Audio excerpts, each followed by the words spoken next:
Hello everybody, Nuné Melik is here, and I know it's been a while that you didn't receive Busy Days with a Violinist.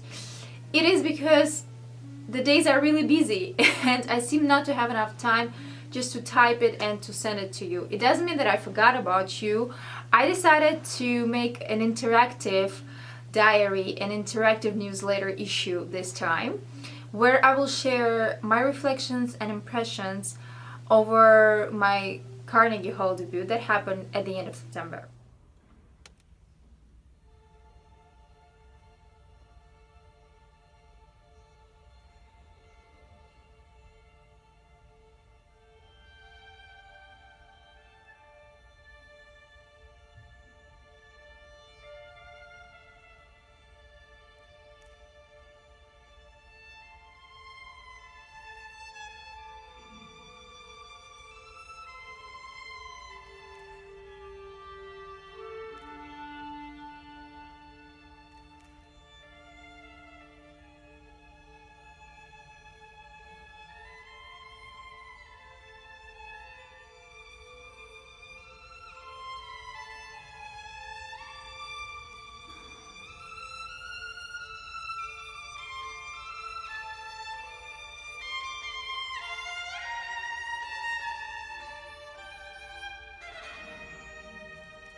The first thing that I would like to say is that one could assume that playing at Carnegie Hall with all this prestige and huge name of the venue can be extremely stressful, and it is. It was extremely stressful for me to run for the errands just before, but somehow once I stepped into the hall itself, once I stepped for the general rehearsal, I felt completely at ease and at home.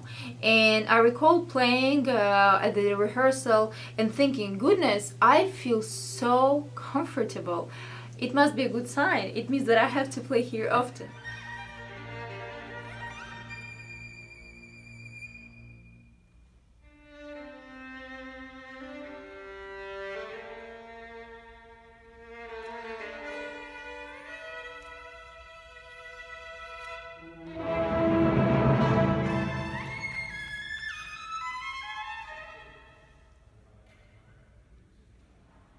And there is not enough words to describe how professional and incredible the senior orchestra of New York was, how attentive were all of the members of the orchestra, including an incredible professional Mr. David Gilbert, the conductor, and he was very attentive to my needs. He was a very willing collaborator, and for me it was a huge pleasure to play with them, and they sounded absolutely tremendously.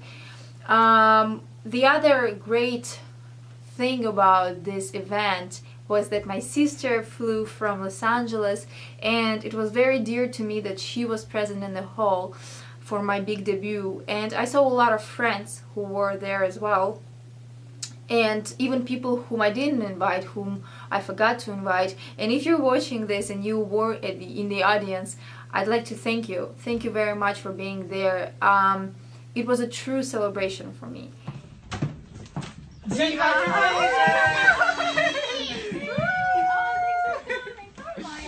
Did you like my dress? Yeah. Not only Yeah, the first thing she said. This is my sister. I know, I met her. Hi, Russell. How you doing, Nuné? Congratulations. Nice. Thank you. Alright. Okay, so you'll practice now? Yeah. So you're gonna play at the stage like that? Yeah, I have to take you to the class. I'm really glad to No, see you. And to speak about the hall itself, there is not enough words to describe how welcoming it is and what an incredible ambience it has. I was felt embraced, and I was felt extremely blessed and honored to be stepping on that stage, because this stage has witnessed the greatest musicians of all times, and just to be standing there and playing there and sharing the music with people, it was honestly a lifetime experience. And if you're a musician, I truly hope and I wish you to play there at least once in your life.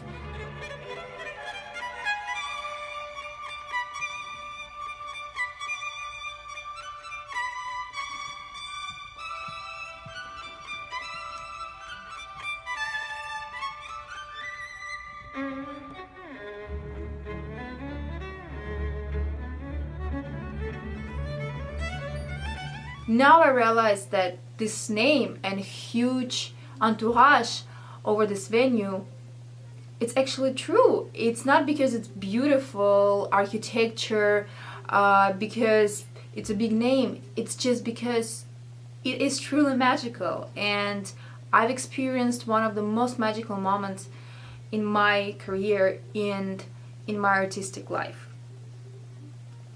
Now, besides sharing pictures from before, during, and after the concert, I also have a tremendous pleasure to share an article, an interview, to be precise, in the Strings magazine. For those who don't know, the Strings magazine is one of the most, if not the most important magazine in music industry, and I feel extremely privileged to be featured there because it's been my long-lasting dream. And in this interview, you will hear how I got into Carnegie Hall and also what are my plans. We are discussing the CD that is coming up next year, and in the next issue of this newsletter, you will hear much more about my project. Now, thank you very much for being with me.